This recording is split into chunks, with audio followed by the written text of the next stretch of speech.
하나님 아버지, 어둠이 가시지 않은 이 시간에 주의 얼굴을 구하며 나아온 우리들의 갈급함을 주님이 아시고 살아있는 주님의 말씀으로 저희들의 영혼을 새롭게 하여 주시옵소서. 우리가 신앙의 길을 걸을 때에 서로를 돌아보며 격려하는 사랑을 배우게 하옵소서. 저희의 갈등과 다툼 속에서도 일하시는 주님을 발견하게 하옵소서. 저희의 불완전함에도 불구하고 교회를 견고하게 세워가시는 주님을 신뢰하게 하옵소서. 혹시 지금 누군가와 갈등 중에 있다면 그것을 통해서도 주님의 뜻을 발견하고 더 깊이 주님을 의지하게 하옵소서. 오늘도 말씀하옵소서. 듣겠습니다. 예수님의 이름으로 기도합니다. 아멘. 성경 말씀 사도행전 15장 36절부터 16장 5절까지 말씀입니다.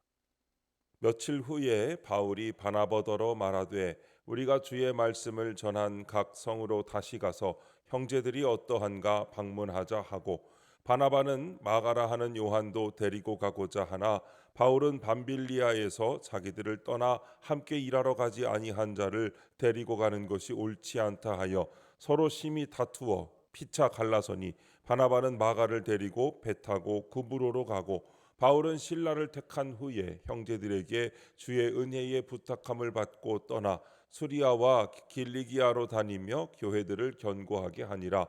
바울이 더베와 루스드라에도 이름에 거기 디모데라 하는 제자가 있으니 그 어머니는 믿는 유대 여자요 아버지는 헬라인이라. 디모데는 루스드라와 이고니온에 있는 형제들에게 칭찬받는 자니, 바울이 그를 데리고 떠나고자 할새 그 지역에 있는 유대인으로 말미암아 그를 데려다가 할례를 행하니, 이는 그 사람이 그의 아버지는 헬라인인 줄 다 알미러라. 여러 성으로 다녀갈 때에 예루살렘에 있는 사도와 장로들이 작정한 규례를 그들에게 주어 지키게 하니, 이에 여러 교회가 믿음이 더 굳건해지고 수가 날마다 늘어가니라. 아멘. 더 굳건해지는 믿음이라는 제목으로 말씀의 은혜를 함께 나누겠습니다. 본문 요약입니다. 바울은 바나바에게 이전에 방문했던 각 성으로 다시 가서 형제들을 돌아보자고 제안합니다. 그러나 요한과 동행하는 문제로 심한 다툼이 생겨 결국 바울과 바나바는 각자 다른 길로 갑니다. 이후 바울이 디모데를 만나 그와 함께 복음을 전하니 교회들은 믿음이 더 굳건해집니다. 첫 번째, 다시 가서 방문하자. 15장 36절입니다. 바울은 바나바에게 1차 선교 여행에서 주의 말씀을 전한 각 성을 다시 돌아보자고 제안합니다.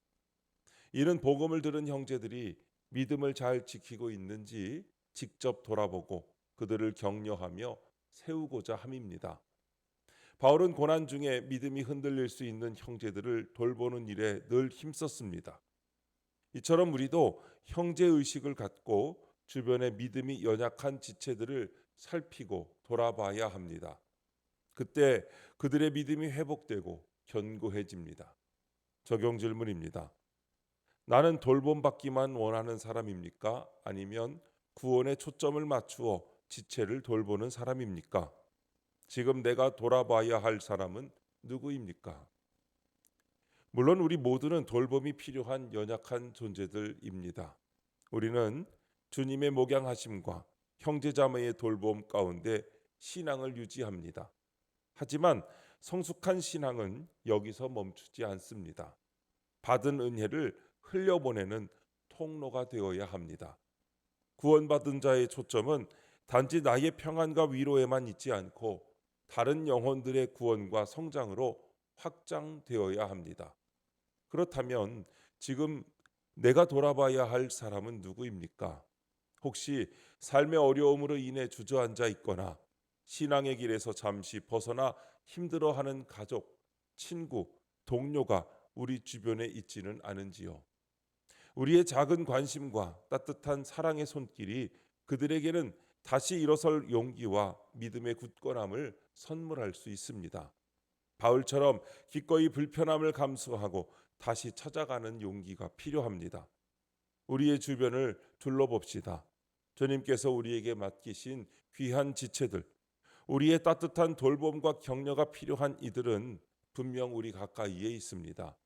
그들에게 바울과 바나바처럼 다시 찾아가 복음의 사랑으로 위로하고 세워줄 때 비로소 우리의 공동체는 더욱 굳건해지고 주님의 영광이 드러날 것입니다.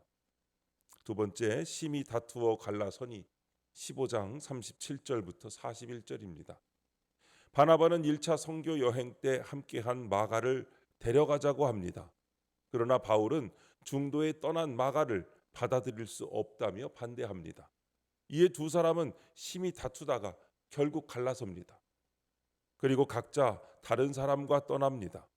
그러나 하나님은 이 갈라섬조차 선하게 사용하십니다.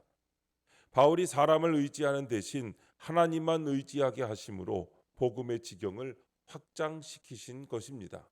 이렇게 하나님은 우리의 갈등과 다툼 속에서도 일하십니다. 적용 질문입니다. 갈등과 다툼의 사건으로 공동체가 더욱 견고해진 경험이 있습니까? 교회를 견고하게 하시는 주님을 믿습니까?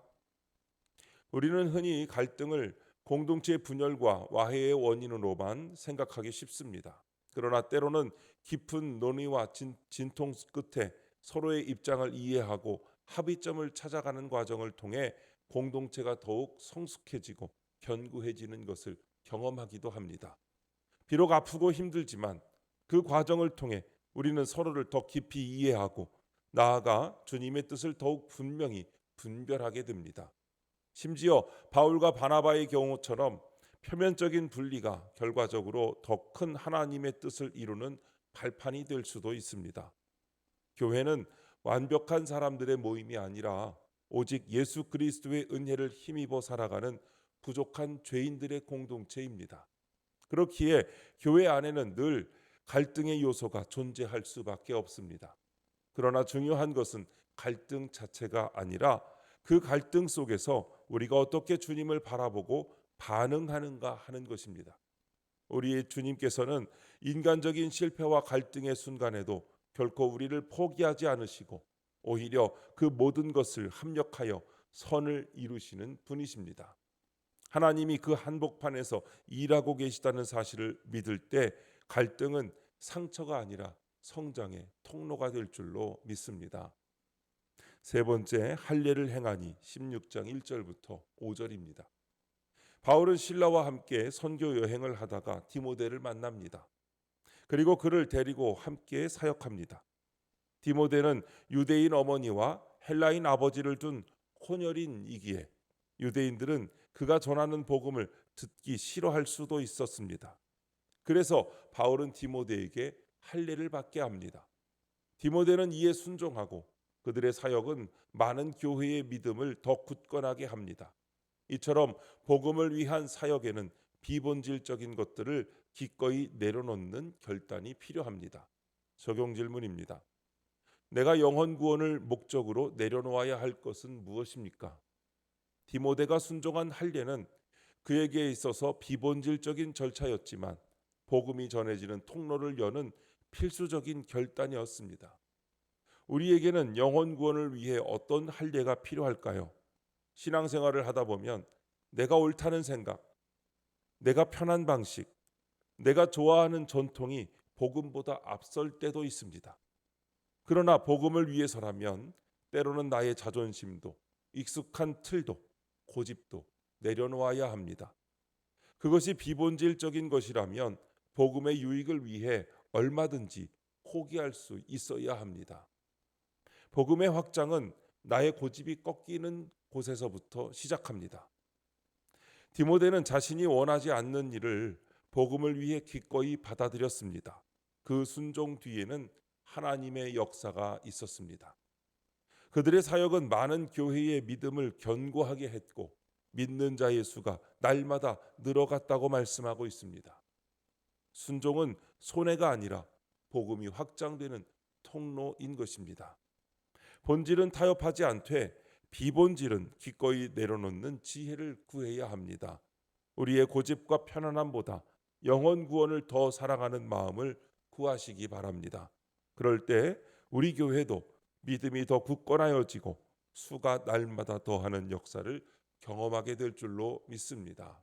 오늘도 주님의 인도함 따라 승리하는 저와 여러분 되시기를 주님의 이름으로 축원합니다. 기도하겠습니다. 하나님 아버지, 고난 중에 있는 지체들을 돌아보고자 하는 형제 의식을 주옵소서. 다툼과 갈라섬의 사건에서 요동하지 않도록 사람이 아닌 하나님만 의지하게 하옵소서. 함께 사역할 동역자를 허락해 주시고 저희를 통해 여러 지체의 믿음이 굳건히 세워지게 하옵소서. 주님, 이 시간 주님께 기도드리는 성도의 기도 가운데 함께하여 주시옵시고 주님의 세미한 음성을 들려주시며 그 선하신 손길로 붙들어 주옵소서. 우리 주 예수님의 이름으로 기도드립니다. 아멘.